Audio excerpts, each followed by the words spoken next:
I'd like to welcome you all to the first in our fall 2021 webinar series. This topic today is leadership succession and executive nonprofit leadership search. The time is now. We know that this is something that's been on just about everyone's minds these days. So I'm hoping that what we provide you today will be helpful. Know that the session is being recorded, and we will share that recording with you in a few days. Feel free to share it with others. There'll be time for question and answer at the end of the session. So if you want to post your question in the chat room, we'll make sure that Dennis addresses everyone's questions and thoughts. So I am going to introduce Dennis, founder and chairman of DCM Associates. Dennis is a nationally recognized leadership coach and executive search consultant with more than 35 years of experience working in the nonprofit sector. He is a sought-after speaker, an expert in board governance, leadership development, philanthropy, and succession planning. He is also a successful author, and he has experience that he's going to share with you today from working with hundreds of organizations across the country. So Dennis, I will let you take it away, and I'll begin with your first slide. Oh, thank you, Michelle, and welcome everybody. It sort of hurts when I hear the 35 years of experience. I do remember we should say 25 years, Michelle, and I know. But who knows, I tell people I feel like I'm 49, but I understand my body is a 1950 Chevy truck with about 6 parts replaced to it. I just want to introduce briefly, people can see our team. DCM is a team of 10 professionals from around the country, and their bios are all the way on our website, but I'm so proud to be working with such a great group of people. Let's go to just to start with here, it's just common knowledge or recent studies that more than 75% of current nonprofit executives plan to leave their position or retire in the next 5 to 8 years. So the question really becomes, is your organization prepared for a leadership transition? And that's what we're going to focus on today. Two aspects of it. We're going to focus on leadership and succession in general. When I refer to leadership, I'm not just talking about the CEO. And by the way, when I use the word CEO, it's the same word for me for executive director. It's one of the same, or chief executive officer. This is also applicable to your COO or CFO and leadership over in general. But I'm going to focus on both themes and topics here today. Michelle.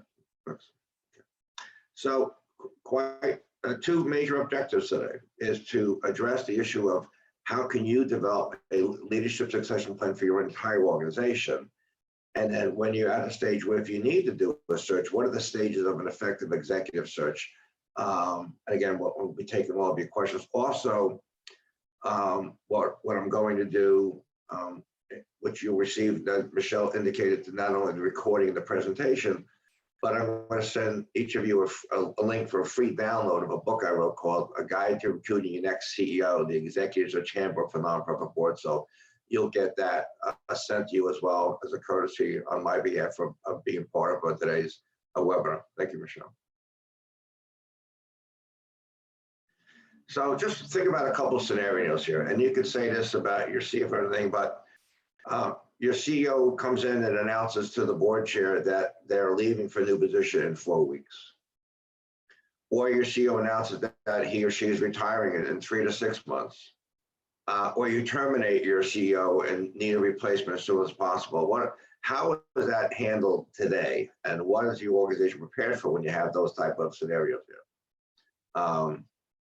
I want to address up front too, and this is certainly applicable for today's CEOs for nonprofits, but this is applicable for almost everybody in today's leadership realm of a nonprofit organization. So I just want to touch upon what I believe, based upon, maybe I should start saying 40 years of experience, Michelle. My years of experience of both being an executive and obviously being an advisor and consultant, and obviously an executive search firm that we work with nationally. There are 9 competencies that boards are seeking today Now, there's nothing wrong at all with the traditional skill sets or competencies, and it's the different skills of what you learn on the job. Competencies is a characteristic of how well you've learned those skills. There's nothing wrong with certainly being mission driven, obviously a community relationship person, a grant writer, and a program developer. They're really still very important. But there's 9 competencies that you and your team should be working towards in your leadership succession plan. So I'm just going to go over a couple of them here briefly, not dwell on them today. We do other webinars and seminars and about this, but certainly today, boards are seeking a visionary thinker. It's not the old day was the board will set the vision, we want you to implement it. Today, the board's saying, where are you see us going? That's different and that's new. And there's a whole bunch of information about that we have to provide that. Number 2, and not in order of priority, but emotional intelligence. Today, it's really, really important to be aware of your emotions, how you react to people, how people react to you. Emotional intelligence is crucial. And that's something that you can learn how to become more emotionally intelligent. I always tell people clearly, I don't have a high IQ, but to life experience, I have a good EQ or EI, and I think that's really kind of important to have here. Being a relationship builder, I can't emphasize again, if you're going to be a leader at any level in your organization, you have to have this ability to be able to earn the trust and respect of those that you work with in the organization. It's not something you can demand by your title or authority. You have to earn trust and respect. You've got to earn your credibility. And how do you earn your credibility? By consistently making decisions that are in the best interest of the organization, not in your own interest here. And a whole bunch of other stuff that I've written about, we talk about, but being a relationship builder today is crucial. I certainly don't bring many names, but about 3 years ago, we did a search for a CEO of a major organization, and it was just clear that the gentleman, he had built a very large, $70 million behavioral healthcare place, but had not successfully built relationships with others organizations, and it really came back to bite him. I think today also you need an entrepreneurial spirit here. You all know that whether you're in New York, New Jersey, Florida, Kentucky, California, state governments have very little money. Federal governments have little money. There's been a lot lately in some areas of coming out, but with COVID and things like that. But generally speaking, today you need to have someone who's an entrepreneurial spirit who can communicate the success of your organization, who can communicate the impact your organization have, and not just how large you are and how many programs you are, people you see, but you've got to have sort of that spirit of it's seeking investors, not just funders. Same thing in terms of today, the CEO's role today has to play a role in philanthropy. Most people I know, would rather have a root canal or stick pins in their eyes and have to raise money here, but today it's just a requirement factor here. And again, we're not going to get into all the details of it today, but it's really important for the CEO to play a major role with his or her development officer and their team and the board. You certainly need to be building a positive brand identity. That was always established in the for-profit world, IBM, Microsoft, etc. But today, I know it's not why we entered the business here, but we've got to be able to tout our horn. We've got to talk about our achievements and impact. We need to have those we serve that have benefited from what we're serving. They should be your testimonials on your website. It's important to communicate your achievements and your success. Also, it's really crucial that you think about collaboration. Today, of needing to go it alone is not the right strategy. Strategic partnerships are crucial. Today, we're going to talk about succession planning. It's very important, and I know some of you who are on the call are actually have even announced your retirement, and a few of you have already identified your successor, which is great. And last but not least, we deal with people, and you need to be an inspirational motivator. So these are some of the competencies that I think are required for a leader, and this is kind of what you want to include in your leadership development plan. Okay, Michelle.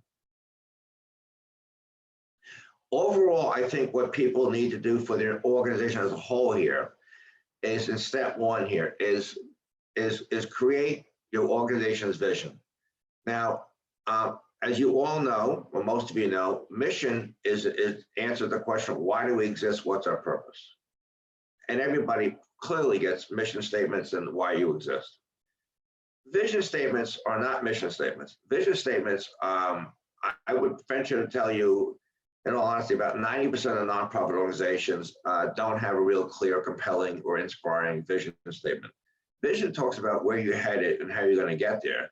It should be short and sweet, 10 words or less here, but less about you and more about those you serve. And so that's important because you then want to make sure everybody is strategically aligned to achieve your vision. And that's one of the books that I authored called The Power of Strategic Alignment. You want to identify the 3 to 4, 5 specific goals to achieve that vision. And then you want to make sure you have your table of organizations. And table of organizations should be not just the CEO and his or her direct reports, but everybody in your organization, whether you've got, whether you got 5 employees, 50 or 500, 5,000. You should have a table of organization that identifies the position that you have that has some form of leadership responsibility. And when I say leadership, I'm talking about weekend supervisors, managers, department directors, assistant directors. Everybody to me is that leadership role. I don't use the word management, supervisor. So identify those people. And then here's the question for all of you. What are the competencies that we just referred to, or skills or experience? You want 5 years, 8 years. What are the personal attributes? Team player, inspirational leader, change agent, etc. What are the competencies that you want or required for success in each of those positions on your table of organization? So when obviously, and why is that? We're going to get to that because you want to be able to begin training now and developing people that if that position opens up, you can fill it without having to go and put a job ad in Indeed and get people that are not qualified here. There's 2 schools of thought still on step 1 here. I believe that you do need to develop some form of performance review program. There's the traditional ones you do annually, which is fine, but you certainly want to have a system in place that you can measure both perceptions, which is a 360 tool we have, and also their achievements. And that's important to identify who your stars are or emerging leaders here. Go to step 2, Michelle, next slide. Now, I think also there are some people believe that, perhaps I believe in every organization or trade association should create a leadership development program, not have to wait every time you have an opening to then scramble around and who's going to fit in, where are we going to get someone, put an ad in Indeed, put an ad in Job Recruiter or whatever. But clearly, identify that you have a leadership development program and invest in it. And step 2 here, you want to make sure you're communicating your criteria that you have developed to be part of Leadership Council. Now, again, I'm a generally believer that, the top 20 performers in the organization should be rewarded with being invited to be part of a Leadership Council, Leadership Institute. There are other people who believe that everybody in leadership be part of it. It's either way here. I certainly think you want to, again, based upon performance or criteria, announce who's your Leadership Council participants. Think about how important it feels to someone in your organization to be told that, listen, we think enough of you, we want to invite you to be part of our Leadership Council. They'll go home and be really ecstatic. I do remember this, and in my early career, my career, I spent 25 years in the healthcare hospital business, medical business. I was the CEO of 2 major medical centers, one at the age of 38. I look back and wonder, what did I know at 38? But I must have known something. Another one at 49, and I was a corporate executive in between here. Is that the people? I remember having this. Everybody's having back, an employee of the month club. And in the beginning, I kind of thought it was just a waste of time. And I used to look at in the box where you put nominations in by the cafeteria, and we'd open it up and it'd be nothing more like cupcake wrappers. It was a joke. But I kind of listened to other people and I said, look, let the employees form a committee and create their employee of the month. And so I remember one day and as many of you, if you're an executive leader, I talked to the management team about the board, and I realized most of them didn't really know what I meant with the board. So I had meet the board one day. I had our annual board, our monthly board meetings met at 7 a.m. and the medical world, I had them all come to the auditorium and have, this doctor say I'm in charge of a strategic program and this corporate executive in charge of this and that. But we just had the employee of the month picked by the employee council. And one of our board members, who at the time owned a minor league baseball team. And so we would put a number 1 for the month of January and his or her name on it. And we had all 12 of them come in. And I'll never forget, we announced the employee of the year. And boy, I really opened my eyes up. The excitement, the sense of being proud, that everybody who was the employee of the month, but then the person who went home for the year, was amazing back to their family. And so I kind of realized it's very important to how people feel in your organization. So if you can identify someone to be a part of your leadership training program, leadership development program, it really helps build up camaraderie. Also, as you are creating, which we'll get to, individual plans for your leadership council members, having those in your organization to be identified as being a mentor or a coach is also a huge pat on the back. So step 1 is just begin to identify your table of organization and what, for each box on your table of organization, what would be needed if he or she leaves the organization. Number 2 is begin to communicate your criteria to those that you want to have here. Michelle, move on, please. One of the things that I strongly recommend is that, I'm going to sneeze here. Sorry about that. Michelle, must be that perfume you put on today. I can get it right from the Zoom box here. One of the things we highly recommend is you utilize some form of leadership assessment or development system. We have 2 things that we'll show you on our website. Something called the Telesur MX assessment. It measures core leadership and personality traits. It's not measuring aptitude, it just measures how people are wired. You can be wired also to have low people contact, but really work hard to be an extrovert.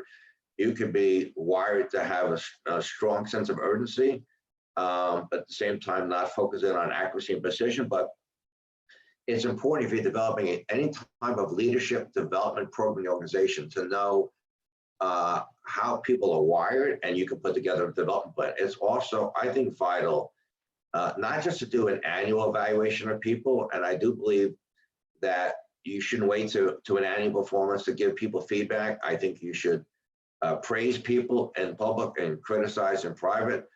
But we have a dynamic, and everything that you'll find out is affordable. A 360 development system that allows you, whether it's 8 or 15 people or how many you need or want, to give a perception back on how he or she's received in the organization. So I might think I'm doing great, but others may think you're doing great too. But it'd be important to say, and it's anonymous, but you need to know that other people don't perceive you as a listener or whatever it might be. So performance evaluations are important, but having some basis to start a leadership development program with an assessment tool as well as a 360 system that measures how people are perceived is a tremendous asset to start the program. Number 4, Michelle.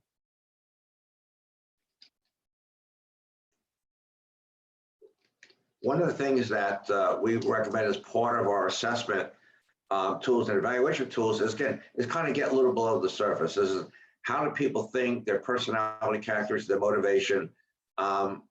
We do dozens and dozens and dozens of searches a year. We coach dozens and dozens of people and boards and leaders around the country here. But I think it's important, again, to use a tool, which I'm going to show you next, about how to measure what's below the surface and the people in your organization. And I want to emphasize too, I'm a huge believer in promoting from within the organization. And we'll get to that next, Michelle. This happens to be just an example of a Telesur MX assessment tool that we use. And it kind of measures, the reasoning ability, manageability, competitiveness, et cetera. And it just identifies kind of a range and score where people are based upon certain success factors here. And we'll send you out a sample. Michelle, remind me that we'll send them a sample of the teleshow report when we send out the recording and the webinar. But it helps and gives you questions to be asking people in any of these categories. So whether you're, in take charge or a sense of urgency, there's some questions that we would recommend you ask people both prior to either promoting them or prior to hiring them. So these are important tools to have. Next, Michelle. Yeah, this is an actual a sample here. It's a generic sample here, but here's an example here. So we got this intake person based upon, and success factors that we put in can change based upon the type of position here.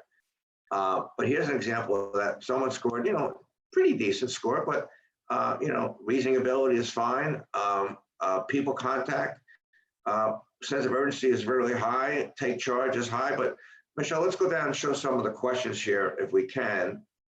We don't have that. Okay, so just go back for a second here. I'm sorry, go back. But here's an example though. You could have a low people contact score. You think, well, geez, I need someone who's a relationship person. But I know people. I know someone really personally well who's wired to be an introvert, but in the workplace or in the social setting is an extrovert. And so these assessment tools that we offer can just help get you how someone is wired. There are questions you can ask to find out that, they're really excellent in terms of people contact, but they'd rather, at the end of the day, be home, a book, watching a movie by themselves here. Same here, this sample here of 72 versus an 89% match, you can see has a low sense of urgency. I'd be concerned about that. However, I'd be as much as concerned if someone has a higher score on the other one of sense of urgency, again, because people could just be, get things done, but not accurate, not filling position here. And so but we have these tools we can show you. They're extremely affordable, and we recommend you use these tools both for assessing your current talent and developing your own leadership development program, as well as we use these both in our search practice when we're down to a half a dozen of final candidates. We do this when we're doing executive coaching and leadership development programs for your organization or your trade association next year. Now here's an example again, but just of a 360 assessment here. So there are 17 skills that you can measure.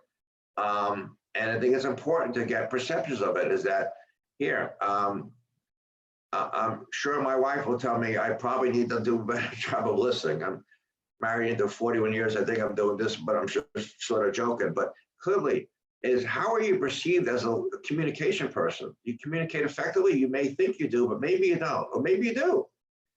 How do you promote team synergy? How do you facilitate team success here? Same thing. Do you engage your employees? Do you take initiative and resourcefulness to allow people to kind of take a risk and work on some projects here? Are you viewed as someone who has good decision-making ability, or do you constantly need, as I once had a boss that no matter what decision he had to make, he formed the committee. It was just too much, okay? And certainly attributes of leadership. We talked about this earlier. How do you develop trust and respect here? How do you provide direction? Do you delegate responsibility? How do you focus achievement? Do you clearly communicate your expectations? So this is on a 360 assessment tool that we utilize that we will recommend you consider for both internally assessing where people are at. When you want to build a leadership development program and you have that table of organization indicated, and you say, okay, so he or she does a great job today as our director of communications, or a great job today as our vice president of communication. But what if he or she was announcing they were leaving today? Do you have someone in your organization that you can replace because you've been having a leadership development program, or do you automatically have to recruit and recruit, and whether it's through Indeed or some kind of recruitment firm, or at the senior executive level, have people like us do a search? Why not develop people internally is what I'm getting at. I'm not worried about losing business because, but so this is an important tool to see what a 360 would measure. Again, it measures perceptions, how one is perceived. And you can have as many as you want, but it's, I think it's our 360 tool is, I believe it's $350 if you want to have 8 people in your group, or maybe I think it's 500 if you want to have 15 people. And it's important to get perception back. So these are some of the tools here. Next step, if we can, Michelle. I don't know if we have time for this, Michelle. I'll leave it to you, but we do have a course called How to Become a High-Performing Leadership Team. The course is a great tool and training maker. The course for 1 year for 25 people is only $975, which is about $39 a person. It comes with a course handbook. We're going to send you a little linkage for this and information about it. It's a course that you can, your leadership team throughout the organization can take at home. The course, just let me tell you, is an hour long in total. It's sort of like an Elvis Presley record, but you can listen to 3 or 5 10-minute segments at a time. It has 8 or 9, in this case, 9 modules. And again, it sort of probes questions here, but I would recommend that, what I will recommend is that you use this course as a resource for you. So if you're going to have a management meeting, and I'm just making it up, so you're going to have a management meeting next week, or whether you have a monthly or whatever you have them, spend 5 or 10 minutes asking people, make sure you take module 2. We're going to discuss it. And module 2 may be about board relationships, etc. There's a whole range of topics, which we'll get to in a second. But I think it's something that it's, if you want to train 25 people in 1 year, it's $39 a person. So next slide, Michelle. So as you are, we're emphasizing that it's important for every organization to develop its own talent. I think it's crucial. I think it's crucial to promote your own talent when it's possible. Again, go back to my early part of my career, the first 25 years of being in the hospital medical world, is that I had to make certain changes to the organization, bring people outside, but I always tried to find someone to promote within. It's great for continuity, but it's a huge morale booster, okay? And so we presented that information to you about, and we can talk more about how to develop a leadership development program. One of the things that also that we'll let you know when we send out the recording and the webinar to you, any one of you that have registered that wanted a free 30-minute consultation with me, we can arrange that on Zoom and answer any of your questions free, no obligations whatsoever here. I kind of want to talk about, though, also now there are times when, no matter how hard you try, there isn't anybody internally for the position for whatever reason. So I want to kind of just give a review, okay, of what we believe are crucial 5 steps in doing an executive search. It is not just taking a job description and posting it and waiting for people to respond to an ad. It's not. The first thing that we will do, and we do for every one of our clients, it's important up front, is we spend at least 2 weeks interviewing the client, interviewing members of the senior leadership team, interviewing members of the board, what the position is. Again, most of our searches are at the CEO, C-suite, COO, but we have done clinical directors, vice presidents, CFOs, etc., and others. So we'll work with you if it's a good fit. But clearly, we want to get a sense of what are the challenges that you are facing as an organization, and the role that this position, whatever it might be, needs to play in addressing them. It's very important we hear it, because you could have someone in a position for 10 years, 5 years, or 20 years. But the challenges that you had or they had in that position may be very different than the challenge you have today. And no one needs to tell you the challenges we've all had over the past 20 months. So we know that here. It's really important that we identify for you the skills, experience, and competencies, again, for each position that you're going to need to do a search for, and we develop a customized position and ideal candidate profile, which highlights, it certainly highlights your organization, and then it highlights the responsibilities of the job, but the qualifications of the job. And we send those out on email, we post them on LinkedIn, we have them here. The second stage here is, again, we're not waiting for people to reach out to us. That's not what we do or what you want to have someone do. You want to have a targeted outreach into organizations, sectors that have relevant skills and experiences. If you have a position in Texas, you may be looking for someone in Texas or local home neighboring states here. Doesn't have to be a national search here, but clearly you want to be identifying and reaching out, not just to candidates, but reaching out to people that may know candidates. And so we often reach out to, again, trade associations, the banks that are involved in the non-public sector, the CPA firms, the law firms, the people in leadership positions here. I oftentimes used to get, well, I don't know who's interested. And I'd say to people, I'm not interested who's interested. Who do you think would do a good job? And we'll talk to them. And then from that outreach, which you can do on your own, but it's very labor intensive. It is very labor intensive, which is why people use people like us and others. You want to develop that a list of qualified prospects for consideration. The third stage of that process is approach candidates that and test their interest in the position, communicate the strengths of your organization, and persuade strong candidates to consider the new opportunity and sell the organization. That's really, really important here. And so, again, you can do this regardless of what position you're going to. If you don't want to do your own searches here, it's not just about posting a job and hope that people will reply. I'm not being critical of all the posts that exist these days and for posting jobs here, but a lot of times you're going to get people that are just either out of work, unhappy, always looking for another job, but you're not going to get the people that are highly qualified for a couple of reasons. They're happy where they are, so now they're not going to waste your time responding to a job posting. Number two, they don't want anybody to know. They want to guarantee confidentiality. They don't want to send out an email or cover letter to you and then find out that someone on your team accidentally lets someone know that they have an application, and before you know it, you have legal trouble because you've broken confidentiality here. Clearly, in our process, after we do an extensive round of interviewing, and I say extensive, we present qualified candidates to the search committee.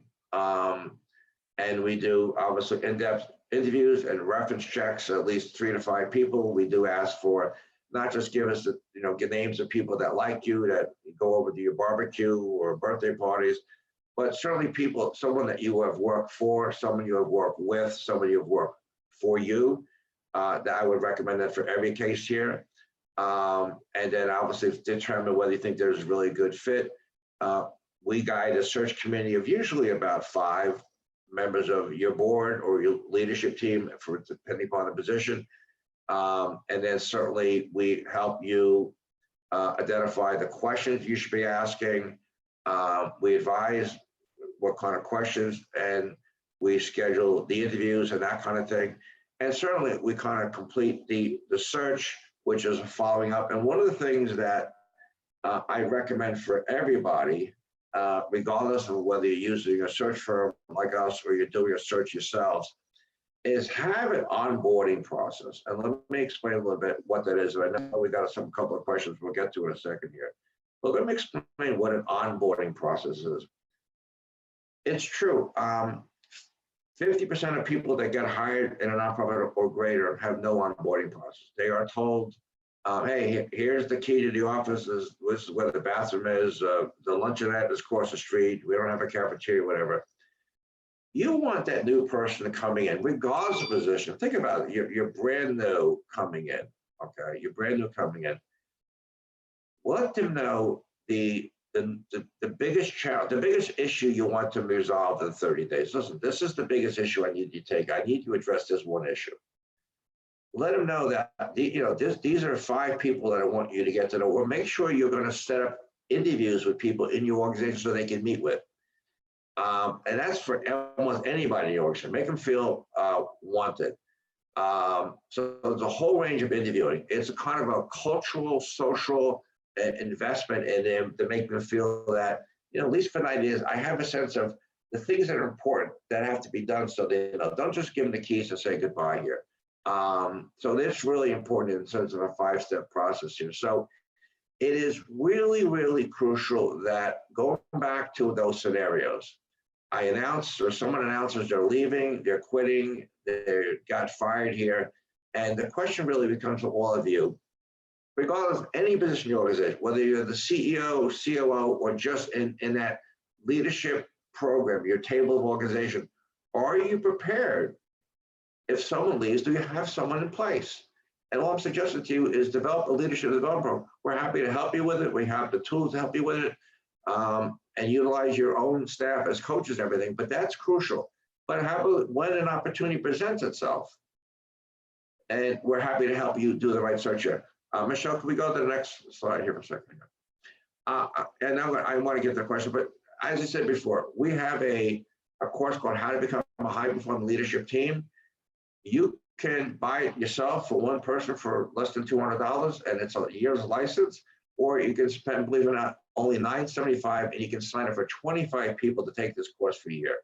And it comes with an hour consultation with me and a workbook and all that kind of stuff here. It's, again, 25 people in your organization, you're going to spend $39 per person for a year. I think it's worth it here.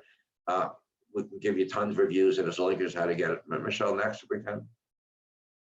Again, this is a little information about the Teleship MX assessment at 360. Again, Teleship measures core traits, leadership traits, and personality traits.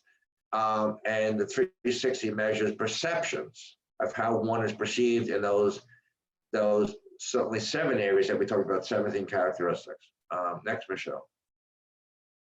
And then we're not going to spend the time, but we have, you can see our process, our team, we have relationships all over the country, Texas, California, Kentucky, New York, New Jersey, national, whatever. That's on our search practice. And then Michelle, I think the next one is, if we have one, is just about tons of testimonies. The book that I wrote about with Michelle, a guide to recruiting your next CEO, could be the same thing, recruiting your next COO. The executive champion on our boards, I'm going to provide a free copy for you to download.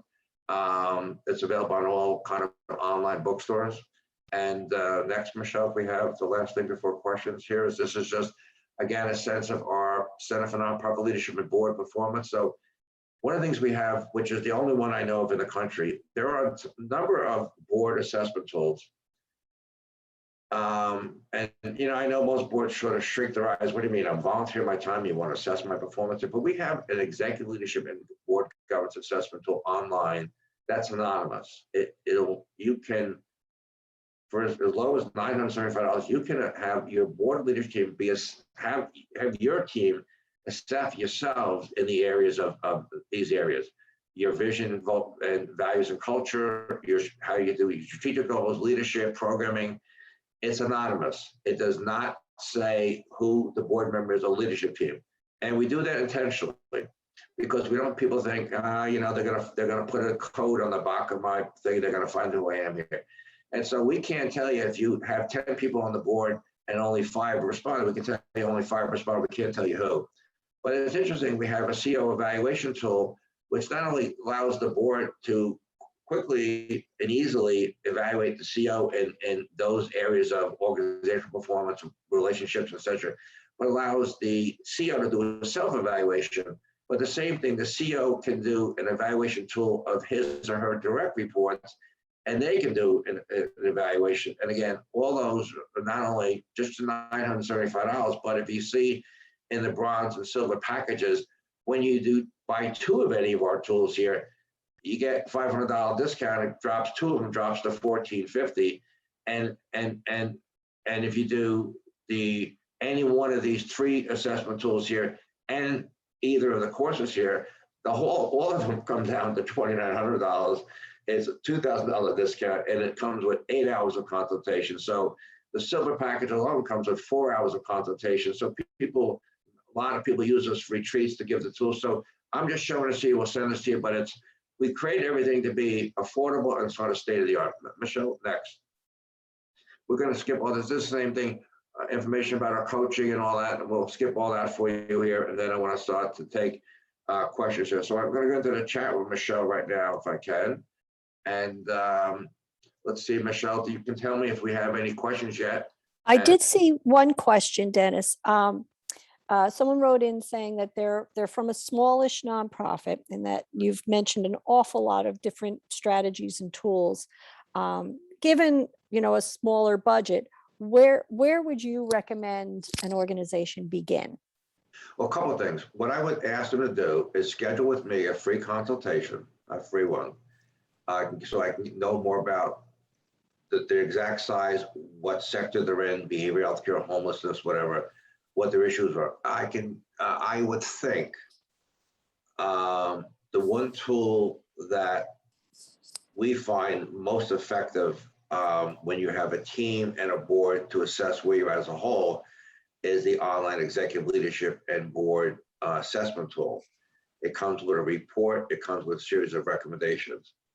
I think the other one would probably be either of the online courses, but I think having an online course about how to become a high-performing team in today's competencies that we addressed early on would be a good tool. But it'd be better, I think, for people to address, individual questions with me. And I'm happy to do that and things like that here. But the point, is there anything else any other question we got here? Actually, yeah, one just came in. What is the cost of a CEO search? I guess if your firm, Sure. firm is going to. Generally speaking, it's about 25% of the CEO's expected base salary. So let's take a salary of $100,000. It costs $25,000 and it's billable over usually 4 or 5 times. But it's like the following here. I know to a lot of people, it's a lot of money. I get that, but it is the biggest responsibility a board member can have.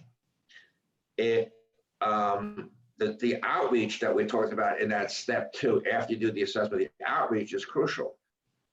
Posting an ad, it used to be, in my early days, I want to say younger days, so I still feel young, but Michelle knows I'm not. And I know a number of you on the call here that know me too.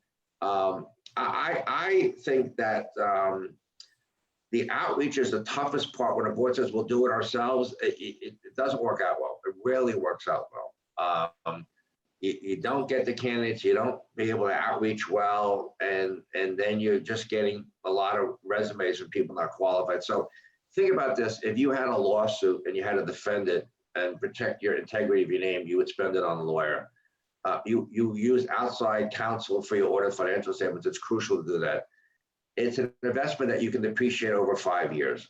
We guarantee our searches for a year, and that I'm happy for you to recommend you to go on to our website, DCM-associates.com, both on our homepage under executive search. And for those of you looking for additional testimonials on our Center for Nonprofit Leadership, we have dozens of video testimonials and dozens of written testimonials. But I'm happy to chat with you and work things out with you. There's other things that we can do for people too. A couple times a year, certainly we'll talk with you, and if we can do something for you price-wise, we'll do something for you if we can. But also, there's something that's called Searchlight. And Searchlight is, we can work with you to do the assessment of what you're looking for, develop the profile, and then send it out to our contacts in our email system. We have, I don't know, Michelle, probably 10,000 emails in our constant contact and maybe 10,000 people in my LinkedIn system. What it doesn't do, it doesn't do the outreach for candidates, but at least get you, known completely, and that's about half that rate, probably about 10% of the salary. The key to success is the outreach and the screening and the interviewing, but we will try to work with you wherever we can. And then we've done searches for organizations that have $800 million in the budget, and we do searches for an organization right now, believe it or not, that has a budget of $300,000 and looking for a CEO. And that, so it's our ranges are all over the map. We will take you on as a client if we feel that you have integrity in your organization is something that we feel can be attractive to you, to attract the people. We have deferred or denied taking on a client that's had serious problems in either in public image or in dire financial situation. We had a client maybe 3-4 years ago that owed the IRS $3 million. We found that out after we got hired, and we deferred the search until they got their act together. Then we recruited, and the person's doing a fabulous job. So I hope that answers that question. But I'm happy to talk to everybody about what we can do, things like that. Dennis, there's a question here about the different assessments that you talked about today.